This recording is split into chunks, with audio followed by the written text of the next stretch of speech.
اور ان کے بارے میں بڑا اشتباہ ہے تاریخ میں. وقت تو آپ کا لگے گا لیکن میں آپ لوگوں کو کچھ باتیں اس طریقے کی بتاؤں گا جو آپ لوگوں نے شاید پہلے نہ سنی. تعجب نہ کریے گا. بندے کہتے ہیں کہ بی بی نرجس سلام اللہ علیہا جو ہیں وہ ایک کنیز تھی. ان کا تعلق حبش سے تھا, کالے چہرے والی تھی. اور یہ کتب تاریخ میں لکھا گیا ہے کہ یہ حبشہ سے ایک نوکرانی آئی تھی. وہ نوکرانی نہیں تھی. یہ بالکل امام زمانہ کی توہین کے لیے ایک بات گھڑی گئی ہے.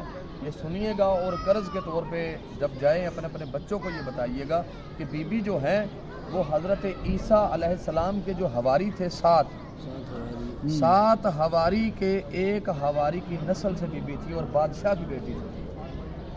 کس کی بیٹی تھی؟ بادشاہ کی بیٹی تھی. بادشاہ روم کی بیٹی تھی میری بی بی. اور وہ روم جو بادشاہ روم تھا وہ خود کافر تھا اور وہ مسلمانوں پہ بڑا ظلم کرتا تھا. تو اس نے بی بی کا تقویٰ اور بی بی کا عبادت اس طریقے کی تھی کہ بی بی نے کہا میرے اللہ مجھے عبادت کا صلہ چاہیے, مجھے عبادت کا صلہ چاہیے. تو جو ان کے دادا تھے ان دادا نے بی بی نرجس سلام اللہ علیہ کا رشتہ کسی اور کے ساتھ کر دیا. جب کسی اور کے ساتھ کیا تو بی بی بھی خوش نہ تھی. تو خواب میں ایک نورانی شخص کو دیکھا. اس شخص نے خواب میں آ کے بی بی خواب دیکھ رہی ہے. روایت میں ایسا ہے کہ بی بی نے خواب دیکھا, خواب میں ایک نورانی شخص ہے. وہ شخص آیا اور آ کے حضرت عیسیٰ سے کہتا ہے کہ میں تیرے حواری کی نسل سے ایک بیٹی ہے, میں اس کا رشتہ مانگنے تجھ سے آیا ہوں. اب وہ نورانی شخصیت کون تھی؟ وہ اور کوئی نہیں, رسول اللہ تھے. رسول اللہ نے آ کے حضرت عیسیٰ سے کہا عیسیٰ میں تمہارے حواری کے جو حواری ہے اس کی نسل سے ایک بیٹی ہے, اس کا رشتہ اپنے بیٹے حسن عسکری کے لیے مانگنے آیا ہوں. اس نے کہا میری خوش قسمتی اس سے زیادہ کیا ہے؟ اس نے ہاں کر دی. تو خواب میں بی بی کہتی ہے کہ خواب میں میرا عقد رسول اللہ نے امام حسن عسکری کے ساتھ پڑھایا, خواب میں پڑھایا. اور پھر امام حسن عسکری نے خواب میں آ کے ہی میری بی بی کو بتایا کہ آپ وہاں سے ایسے ایسے آئیں, اور بی بی وہاں آئی. اور جب جہاں متوکل نے بلایا تو میری بی بی اس گھر میں آ کے محصور ہو کے قید ہو کے رہ گئی میری بی بی. اور امام زمانہ علیہ السلام کا یہ مقام, اور امام علی نقی علیہ السلام وہ امام جسے ہادی کا لقب دیا گیا, یہ گھر اس کا قید خانہ بن گیا. آپ کو پتہ ہے کہ علماء, ذاکرین, خطباء امام علی نقی کا مصحف نہیں پڑھتے. ان میں سے 2 گروہ ہیں. ایک گروہ وہ ہے یا تو انہیں علم نہیں ہے, انہوں نے پڑھا نہیں ہے. دوسرا وہ ہے جو عام عوام سے ڈرتے ہیں. اتنا سخت مصحف ہے امام علی نقی. آج آپ یہاں بارگاہ میں آ کے بیٹھے ہیں, ابھی آپ کی چیخیں بلند ہو جائے گی. میں ایک جملہ کہوں گا, میں مصحف کا کہنے لگا ہوں کہ میں کہتا ہوں کہ جس نے بھی علی کے کسی بیٹے کو زہر دیا ہے, اس نے مفت میں لعنت کمائی. بہت بڑا مصحف کا جملہ ہے, میں کہہ گیا اس نے مفت میں لعنت کمائی. کیوں؟ اگر وہ زہر نہ دیتا, کچھ دن صبر کر لیتا, تو علی کا بیٹا زینب کی چادر کے غم میں خود مر جاتا.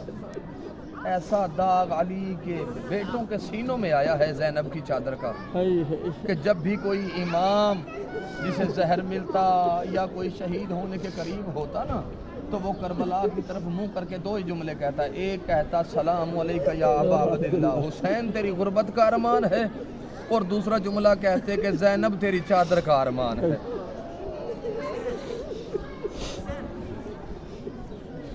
جب آپ کو معلوم ہونا چاہیے کہ امام علی نقی علیہ السلام کو زہر دینے والی ایک مستور ہے, مرد نہیں ایک مستور ہے, اس کا نام ہے ام الفضل, جس نے میرے مولا کو زہر دیا. میں یہ روایت کبھی ممبر سے بھی نہیں میں نے پڑھی, میں مجالس پڑھتا ہوں, میں یہ روایت کبھی ممبر سے میں نے نہیں پڑھی آج تک. کیوں؟ ڈر لگتا ہے. اگر کسی کا یہ روایت سن کے شاہ جی کو مر بھی جائے نا تو تعجب نہیں ہونا چاہیے پتہ کیوں؟ جب ام الفضل نے آپ کے میرے 10ویں امام کو زہر دیا نا، تو آپ کو پتہ ہونا چاہیے کہ جب جس بندے کو زہر مل جائے اسے تڑپنے کے لیے جگہ چاہیے ہوتی ہے، تڑپنے کے لیے جگہ چاہیے ہوتی ہے۔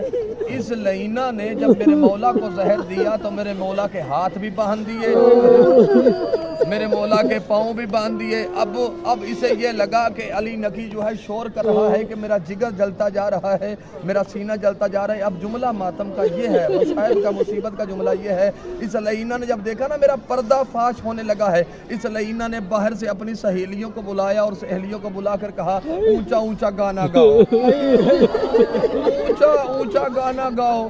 یہاں آپ کا میرا نقی امام تڑپ رہا تھا اور یہ لعینہ تمام اونچا اونچا گانا گا رہی تھی، اور وہ محمد کا محمد بیٹا کہہ رہا تھا تم نے زہر تو دے دیا، میرے سامنے گانا تو نہ گاؤ۔ اجرکم اللہ، اجرکم اللہ، اجرکم اللہ۔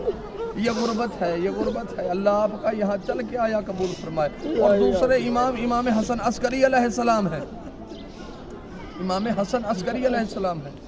امام حسن عسکری علیہ السلام کی غربت کا ایک جملہ پڑھوں گا۔ امام حسن عسکری علیہ السلام،